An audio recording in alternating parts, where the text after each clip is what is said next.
Getting into dental school is a process. It's a process that can be challenging as well. Share with us what has been or what was the hardest part about applying and getting into dental school for you? For me, I would say the hardest part was basically just studying for the DAT. This might sound like a bit like people might think that just because it's like studying, but probably that would be the hardest part. I think there's a lot of guides online as far as that could help you with the timeline that you need, or like there's a lot of like advice as far as if you're working or if you're in school, ways to kind of manage. But the studying process, since everyone's studying process is kind of different, I think that's kind of what makes it hard for people to give you advice on the DAT itself, because you just have to look at the information and then be able to pace yourself and figure out what works best for you. So I think that would be the hardest part. But as far as figuring out when you need to apply, figuring out the prices for applications, all of that. There's a lot of good resources that can help you online. Dental school, dental school, dental school. That's right. We got another student getting ready to fulfill her dream of becoming a dentist, and she's going to tell us all about her journey and how she did it. So stay tuned.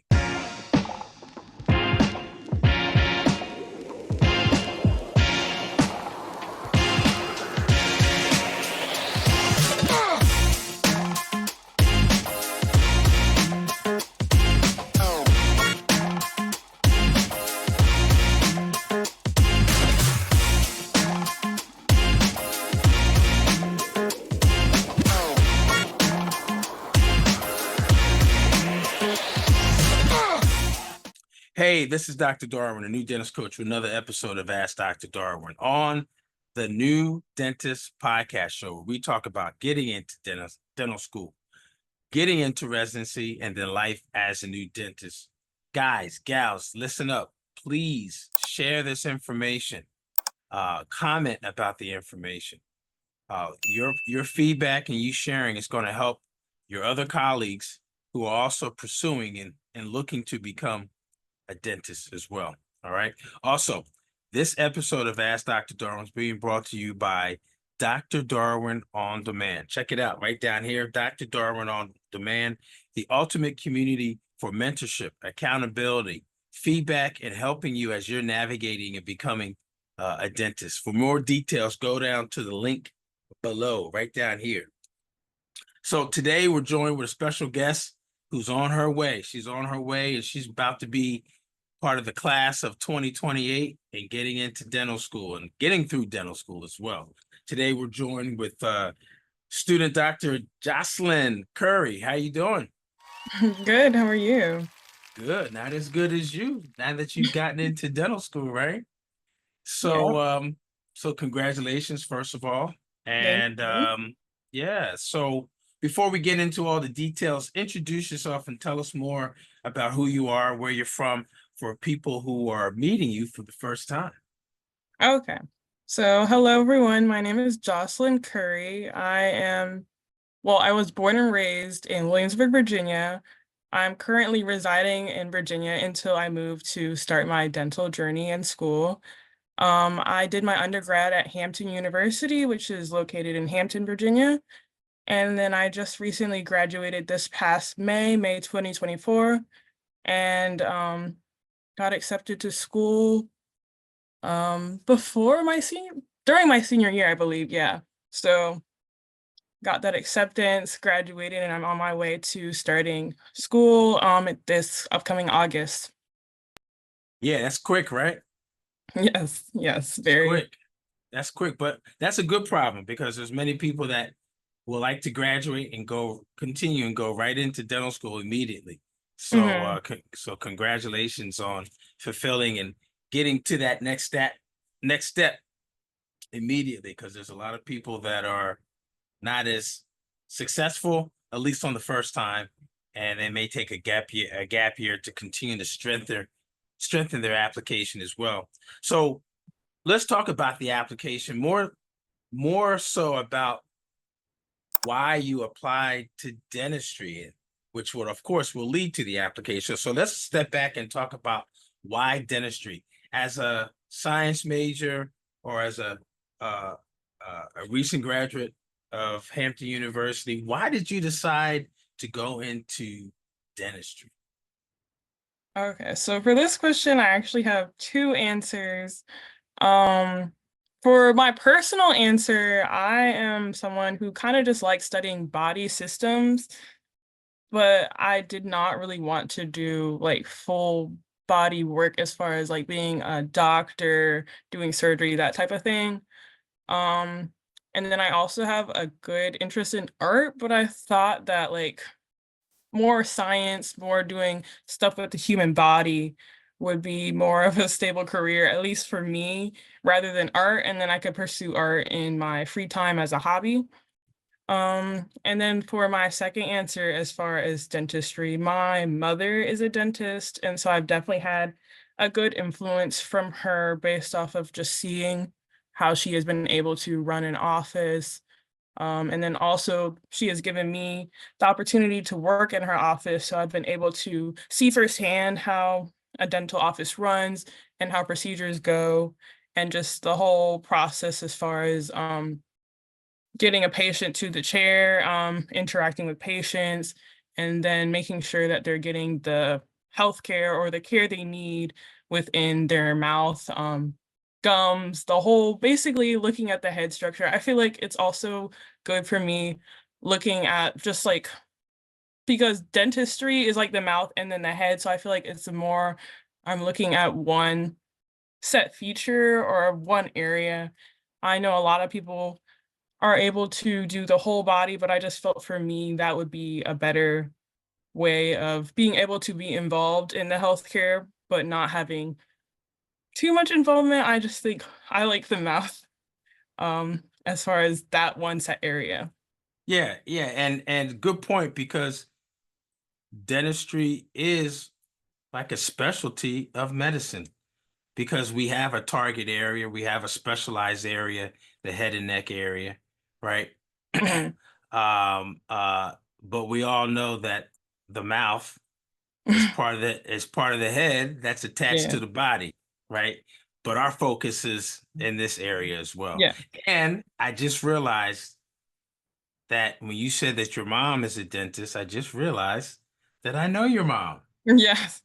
Yes, yes. I think we were pursuing our dreams of becoming a dentist at the same time at different Mhm. schools. So now it just clicked to me. It just clicked to me. So this is a special second generation type of Yeah.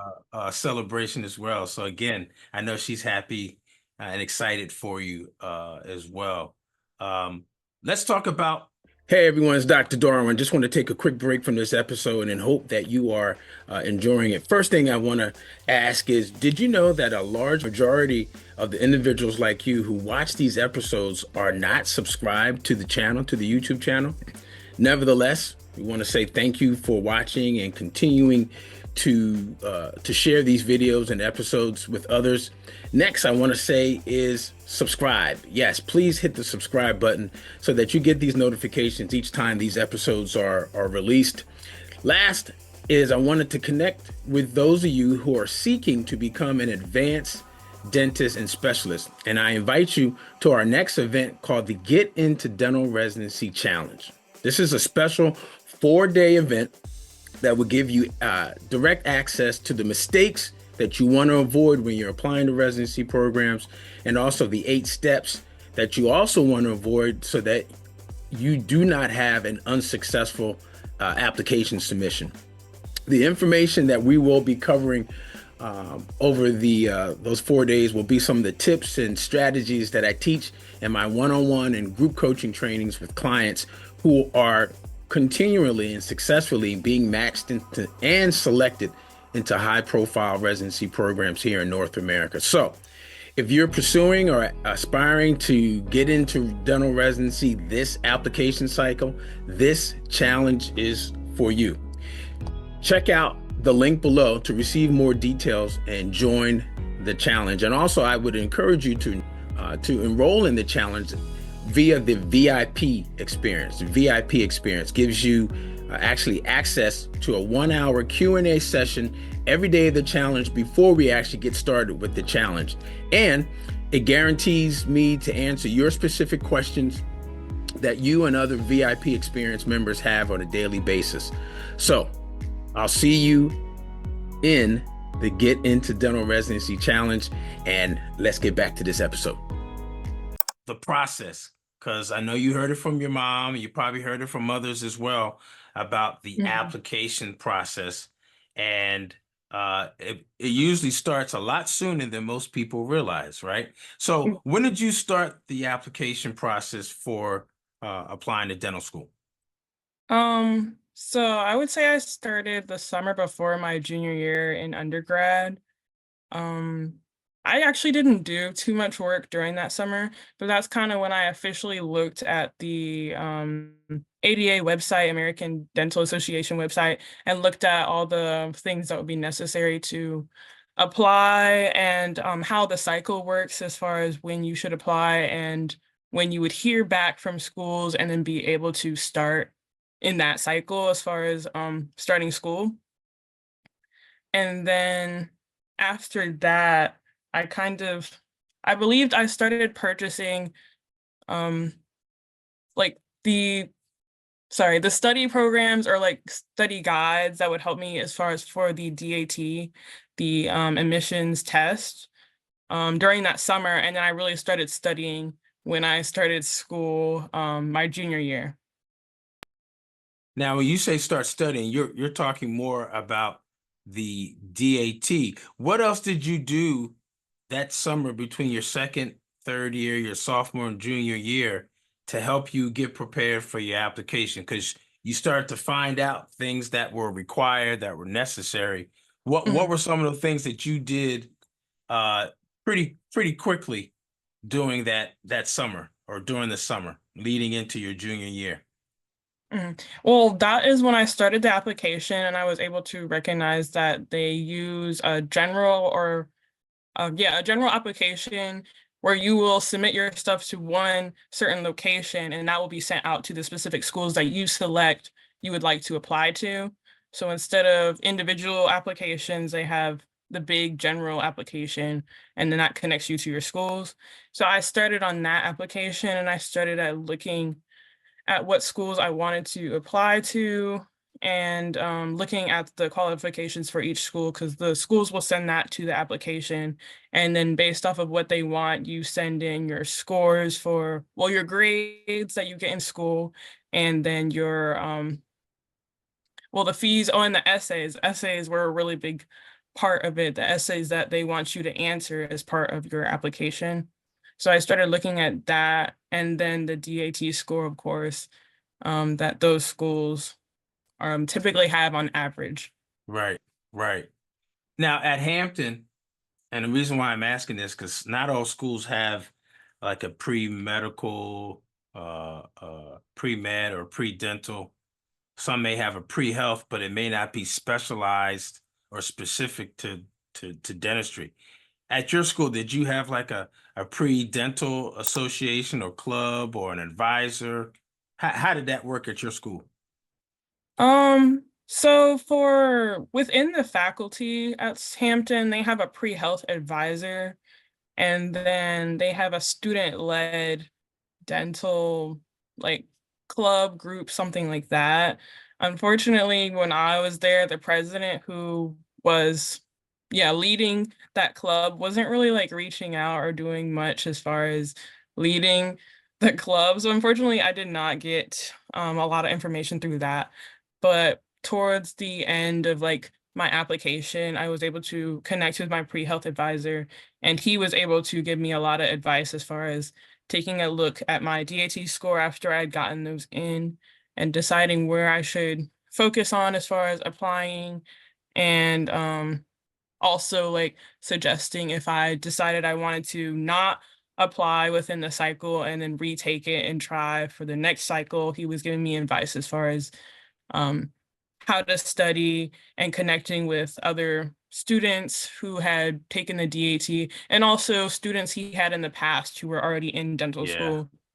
That's good. That's a good network and a good place to be to have that type of guidance because Doc, you got lucky because there are many students that are applying right now that don't have a pre-health advisor or don't have Mm, advisors that know the ins and outs of applying to dental school. They have it for med, they have it for maybe pharmacy, they maybe have it for nursing, but yeah.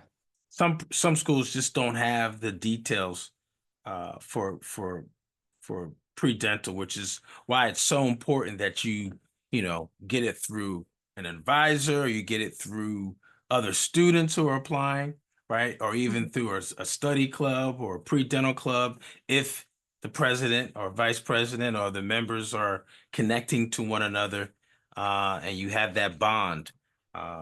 And sometimes what even happens is there's like a faculty advisor that can help with the pre-dental society as well. Speaking about faculty, part of the applications are letters of recommendations as well. Mhm. Tell us a little bit about how you went about doing that for your application. Okay, so I mentioned that I was doing my DAT junior year, but I would say that most of my work was done during my senior year as far as my application, or the beginning of the senior year, right before I kind of submitted, because that's when I did get my recommendation letters and I had connected with professors. But it was so the senior year was applying, but junior year was building those connections. And I would say that the biggest thing that helped me to build connection was doing research.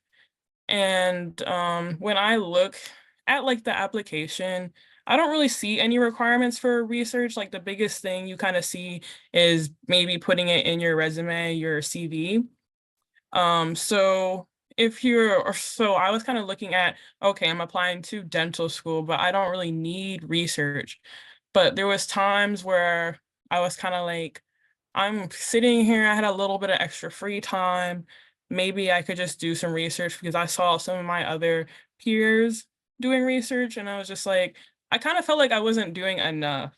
So I decided to ask some of my professors, like, do you have any research I could do with you? Something that would be kind of simple, laid back that I could work on. And I was able to do 2 different projects with 2 different professors, and one was within the field of biology and one was within the field of chemistry, so I felt like I got a good mix of those 2, fields or majors, of research. And I would say that I definitely learned a lot, but the biggest thing was just being able to spend time with those professors and allow them to get to know me, because Yeah. I had those 2 professors, um, like, in like, I where I was in their classes, Mhm. but within the class, you kinda just sit there, you learn the lecture, then you kinda leave, you might answer a few questions, but within the research, I would be more connected, yes, Yeah, more and, interaction. More mhm. interaction. Yeah. Especially since one of the research projects I did was just me and the professor. So it was just the 2 of us. And then the other group or the other research was just me and 4 other students. So both of Yeah. them, I was able to really get a good connection with both professors, and they were able to see me past just being a student in their class. Yep. So thanks for sharing that because that is a great dental school application hack, right? Especially a hack uh, for your letters of recommendation because they're key. You want individuals that know you above and beyond one of the 200 in the biology class, one of 80 in a chemistry lab, right? So that you have one-on-one time with them and they have one-on-one time with you so that they can write a strong letter of recommendation on your behalf for your application. Very Mhm, important, very key. So so research is a way to do it in addition to maybe even doing serving as a teaching assistant, right? I know many students have done that as well. Um, and offering to help in the class as a tutor as well, especially if your grades and you've learned to be like a subject matter expert in chemistry or a part of biology or a class that you really are doing very well in, you may be asked, or there may be an opportunity for you to serve as a tutor, which also gives you an opportunity to get in front of the professor, the faculty member, and build that relationship and that connection. So thanks for sharing that. That's a great tip to help you with that part of your application as well. We talked about the DAT just a little bit. We mentioned the time that you started it. Continue and share more about your approach to preparing for the DAT and what helped you in your preparation. Okay, so for my process through the DAT, I actually took it twice. And the first time I took it, I studied with one like program, and then the second time I did another program. And it was through the second program that I was able to realize that like the big part of the DAT is just learning the format or knowing the format. It's definitely good to have an understanding of all the different subjects, but I realized that, like, they kinda trip you up with the way they word the questions, so you wanna get used to the wording of the questions, and then with your background combined, then you can be able to, do well on the DAT. Because when I first studied, I was trying to really make sure, like, "Okay, I read all of the biology section, let me read all of this biology material again over and over." And so, like, seeing certain parts, I could be like, "Oh, I know this part of, the way, like, animals all connect or like, the whole process of domain, kingdom, phylum." But then they'd ask certain questions and I'd just be like, I don't know how they're connecting it. It was so interesting to see how they like form the questions. And then especially like the math section is really a big part of knowing the question because it's kind of basic math. It's not really hard, but the format of the question really trips you up. And to be able to do that question within the time limit that you have, you just have to know how to do the formula. So I would definitely say a lot of it is just knowing the question. Yeah, And then, oh, and sorry, and just with the PAT, the part where you're having to visualize, that's definitely just practice, practice, practice. yeah. Like there are certain parts where you're like, okay, I understand how to do it. We didn't even if you can understand and you can like explain to someone how to do it, you still just have to practice over and over again to be able to do it quickly within that time limit. Yeah, and when student Dr. Jocelyn mentions the PAT, we're talking about the perceptual ability test section that's in the DAT, where you have a two-dimensional object that is really a picture of a three-dimensional object, and you have to figure out how it's moving and what the sides are and all of that, which takes practice, which takes time, which takes more practice, which takes more time, right? Hmm. If you were taking the DAT over again, knowing what you know, what what tip would you give to someone who hasn't taken the DAT and is getting ready to? What would you tell them to do to make sure that they succeed in this part of the application, the DAT? I would probably say in the beginning of studying, I would say basically look at all the information or try to skim through as much information as you can, but don't take very long. Like just do that very quickly, skim everything very quickly. You don't need to know if you read What's what everything. what's very quickly? Because we got some type A plus plus like myself, and very quickly might be 6 months. um, Very quickly, I would say maybe 2 weeks if you can. And I know people feel stressed because 'cause they're like, "I got 100 pages of biology notes, how am I supposed to read all that?" It's definitely hard. Like, if you can, that's definitely nice, but I wouldn't say be too stressed about reading everything. I would just say get a glimpse. And then after that, flashcards. Flashcards, I feel like is key, and whenever you have downtime, I feel like that's when you should do it.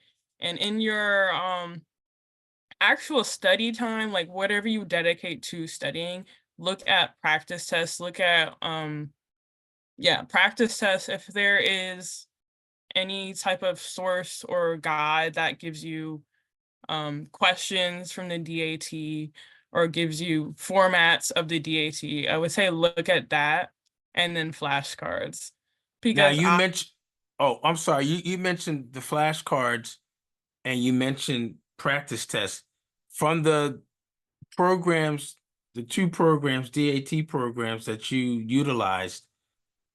Did they both have flashcards? Did they both have practice tests? And what did you think worked best for you? so the first program didn't have flashcards and it had a minimal amount of practice tests. And they were actually like tests, like it gave you like a certain honestly forget how many questions, but like let's say the chemistry section has 30 questions. They would give you 30 questions in the chemistry section for test 1. And Hmm. it would be like, okay, that's nice. I would go through those questions and then I would know what I got wrong after I did it. And I could review that.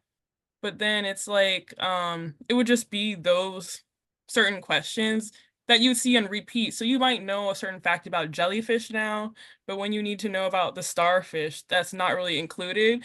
And so I felt that was kind of annoying because, um, yes, it gave you a randomized set of questions, but it didn't cover all the topics within that first program that I was doing. Whereas the second program actually like randomized your questions, or it didn't give you like the same 30 in one test. It would like just throw a question at you, and then that way you could go over a lot more information. And they did give you flashcards um, because they prepared them through Anki. I think that's how you pronounce it, Anki. Yep, And yep.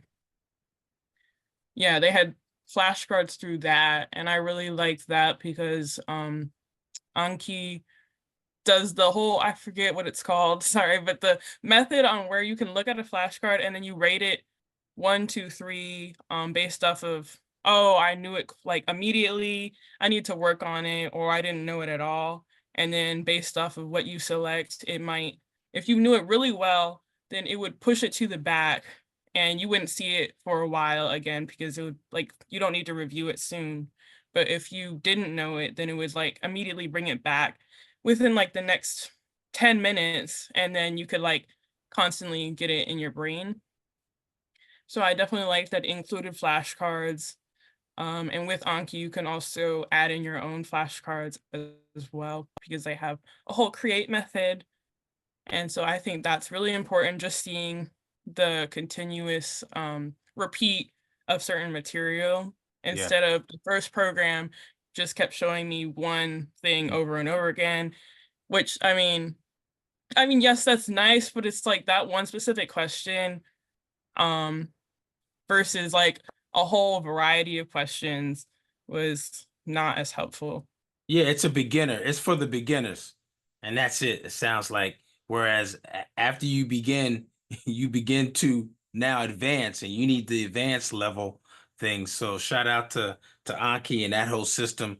There are a lot of medical pre-med students and also medical students that use it not only for their boards, but also as they are studying material when they're doing their rotations. A lot of dental students are using that as well. So great tips and great information for you all to know that not all DAT prep programs are equal, right? They're Mhm. different. And you'll have 10 people in the room and 8 of them may say a totally different program worked best for them, right? I mean, there's not 8 different DAT prep programs, but my point is everything's not for everybody, everybody's not for everything. And some prep programs work best for individuals based on how they learn, with flashcards, with practice test and having a schedule and all those different things. So use that as part of as you're navigating, looking at the different DAT prep courses because they're different, and all every year they're tweaking it, they're tweaking their packages and helping you be successful for the DAT. So let's talk about why the DAT is important as relates to who uses that information. And it's the schools, right? The schools use that information, and typically they will share on their websites what their ranges are for the most recent class that's being accepted or got accepted, or maybe the last 2 years, and they'll give a both an academic average, they may give a PAT average, Mhm. or they may give an average on certain sections, just so people know what those acceptance students and enrolled students, how they have performed on the DAT. But again, it depends on the school, right? Schools have different numbers that they are looking for initially as part of their process of selecting applicants. Let's talk about the schools. Let's talk about the number of schools that you decided to apply to and why you picked or decided to pick those schools to apply to. Should I name the schools or just give you the number? Whatever you want to do, it's Okay. your process. So honestly, I applied to 4 schools. I've definitely seen people talk about they applied way more than that. So I probably applied to not many compared to most people, but I don't think um that was bad, at least for my decision. Um the 4 schools I applied to were Tufts University, um, Meharry Medical College, UNC Adams at Chapel Hill, which is in North Carolina, I believe, and Howard University. And out of all of those, Tufts was because of a recommendation from my health counselor or health advisor at Hampton University, and UNC was based off a recommendation from my mom's mentor because I believe she went or attended that school. And the other 2, Meharry and Howard, are HBCUs, and Hampton is a HBCU. So after my experience going to Hampton University, I just felt comfortable with the HBCU experience, and I felt like the connections I formed with my professors, I feel like was definitely contributed to the fact that it was HBCU. So I think that I would also feel comfortable going to an HBCU dental school or professional school. Yep. And that's kind of why I applied to those. Yep. And And there's a lot of HU Hampton University grads over the years that have gone to all 4 of those schools. And stay tuned all the way through. We're gonna soon Dr. Jocelyn's gonna reveal where she's gonna be taking her talents to. Um, and thanks for also sharing the reasons why you applied to those schools, because that's key, right? That's key, and it helps you start the process of doing a deeper dive into the programs from a recommendation, right? From something that maybe you heard from previous students that went to your undergrad and their experiences, their feedback, things that they have learned as well. All right. So that's good. That's good. So for schools, let's talk about the interviews and the interview day and that experience.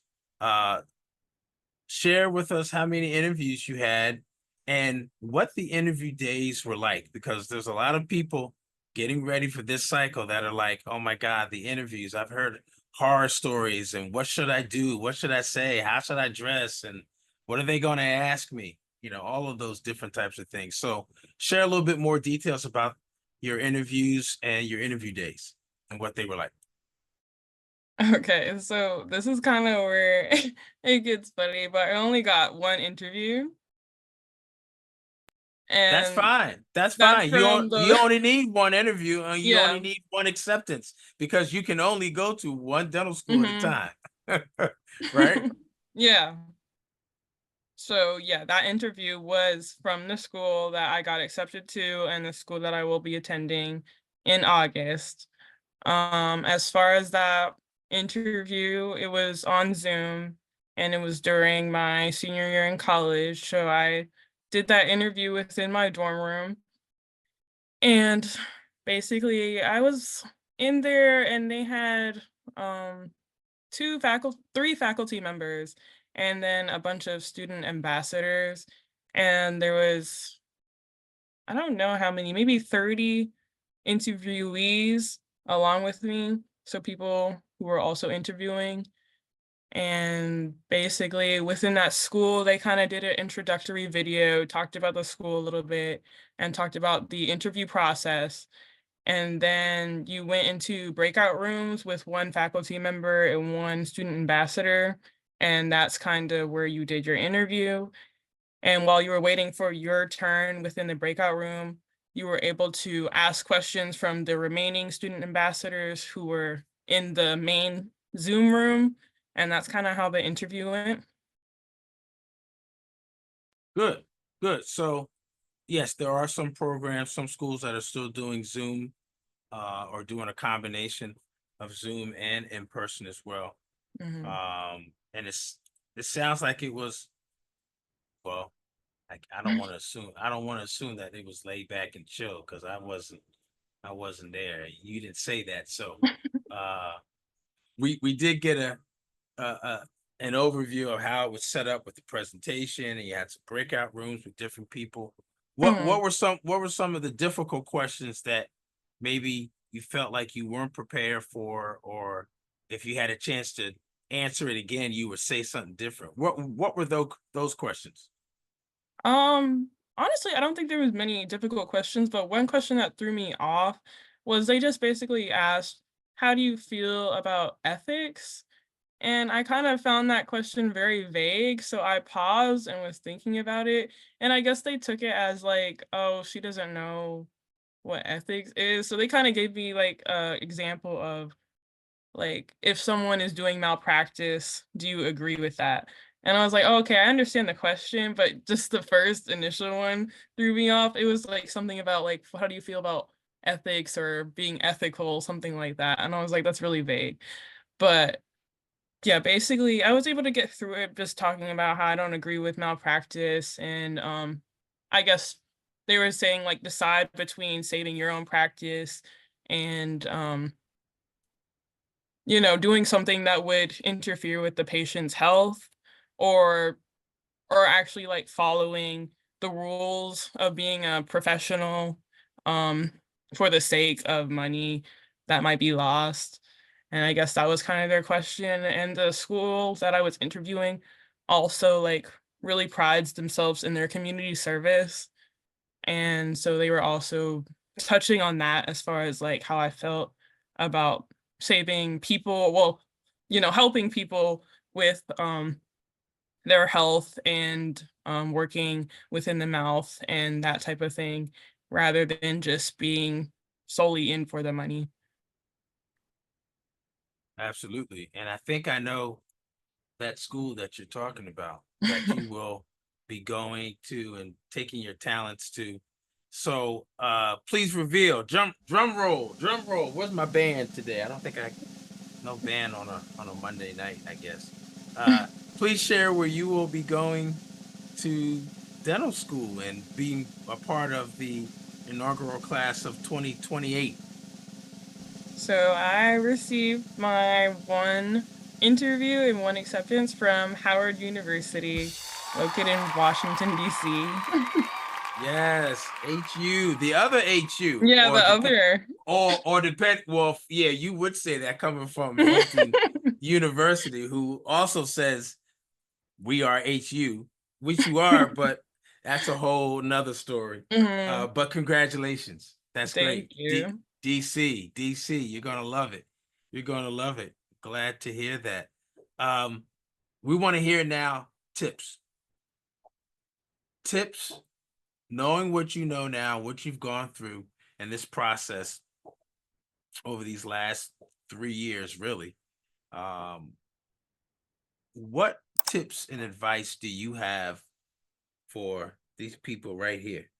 These individuals that are applying right now, this cycle, to go to dental school to become a dentist. What tips and advice? What do you want to tell? What are 3 things they must know right now? 3 things. I would say one big thing is start earlier rather than later. I believe the way that I started, I've seen some of my peers start with their applications within the senior year, but with the way I started applying and looking into the application process the summer before my junior year, I feel like that gave me a good pace on what I needed to do and also allowed me to take the DAT twice and not have to worry about missing the cycle that was coming up right after graduating from undergrad. So I would say, um, yeah, start early. So that way, if there is any issue going on or you need to, you know, take a break from that step, or that plan A and go to your plan B, I would say starting early gives you the time to do that because if you start and you only have a time for one DAT take and you're like, oh my gosh, I don't think this is as good as I want it to be and I could do better, but I don't have the time. I feel like that's very unfortunate because you have it in you, but you just are not able to do it because of the tight time gap or space. A second tip goes back to, like I said, getting those connections with your professors or people that you shadow, people that you work with in the dental field. Anyone that you feel like would be good for that recommendation letter. I think that's really important because you need to have someone who can actually testify to knowing you. Because I had a professor and he just wrote recommendation letters for basically anything, but it's one thing for them to say you're a good student. It's another thing to say she was in my lab, she was in my office, or he was in my lab doing work. We worked on these type of structures. I could actually see that they were really committed and on time. And that also just speaks to you as a student and you as a professional as well. They can see that you've already had that in you before even getting into school. And a third tip, um, I feel like is just not to give up, not to really stress yourself out, and not to think the worst in yourself. Um, I was definitely going back and forth because the first program that I was doing that was supposed to be helping me with the DAT was just kind of saying like if you get less than an 18, you're just not gonna get into dental school. And I feel like, yes, sure, like an 18 might make it difficult, a 17 might make it difficult, but it's not a guarantee that you're just not gonna make it. Everyone is different. You may have a bad DAT score, but you may have that background in your undergrad and within the work that you've been doing that might be able to push you up and give you that boost to make it into school. So the DAT score is definitely important, but it's not everything. And so if you have a moment where you're just like, I should have done better in anything as far as your application, as far as your score, as far as connections with people, yeah, like, does feel bad in that moment, but just don't, like, say, like, "This is the end for me," like, you should still keep going, still put your best foot forward in the rest. You might have that one thing that might give you, like, a little bit of a chip in your, like, block in yourself, but you could still keep pushing forward. You don't wanna lose that momentum. Yeah, that's a very key point about the DAT. Same thing with your GPA, right? Don't get hung up on those things because it's called universal admissions, right? Mm. In the sense that schools are looking at everything. Yes, they're looking at the DAT. Yes, that's an important factor. Yes, they're looking at your GAP, GPA. That's an important factor. But guess what? You are not your DAT score. You are not your GPA.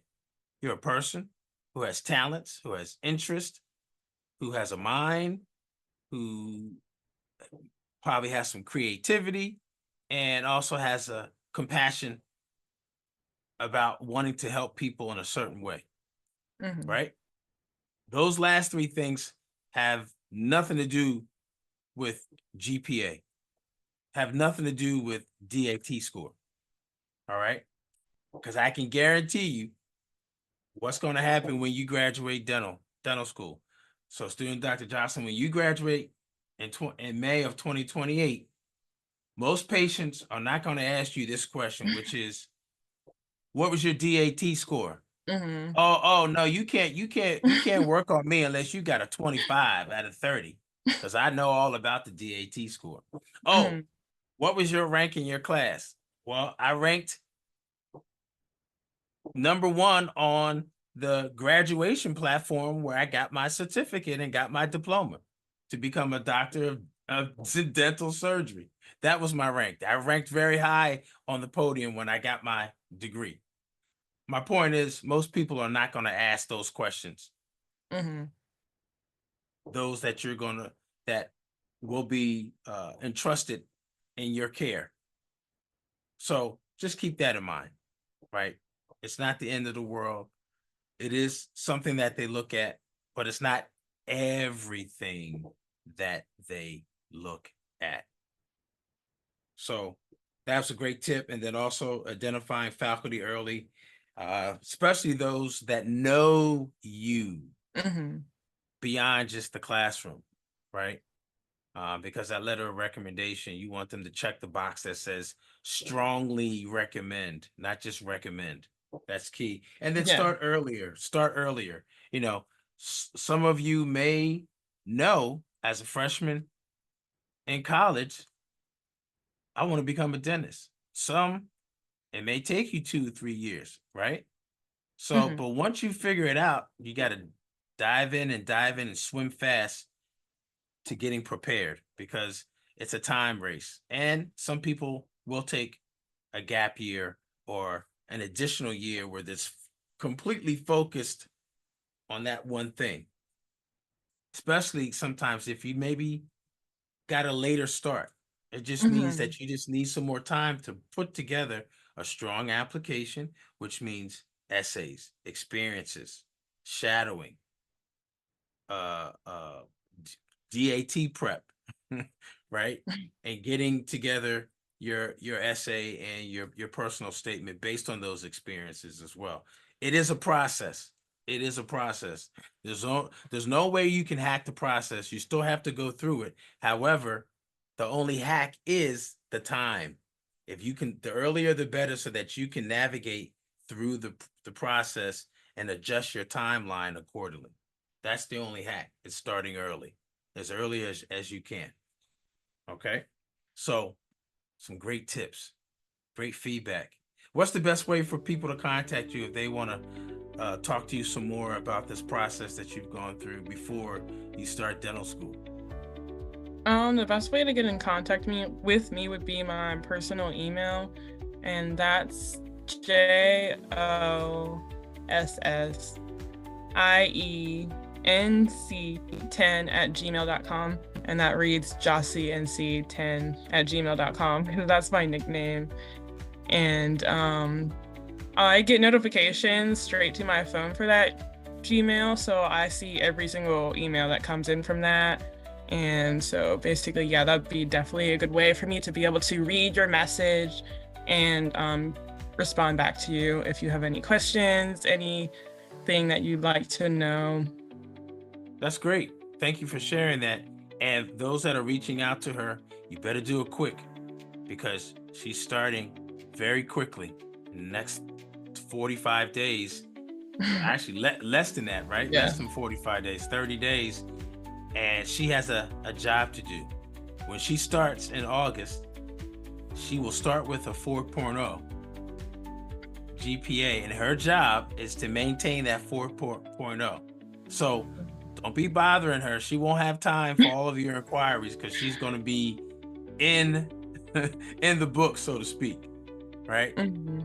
Up and down all around those books so that she can maintain that 4.0 because she may have thoughts and plans and aspirations to maybe specialize or do something different besides general dentistry. Who knows? But the time to be thinking about that is your D1 year and making sure that you maintain that 4.0. We said that a little bit earlier, right? About the GPA.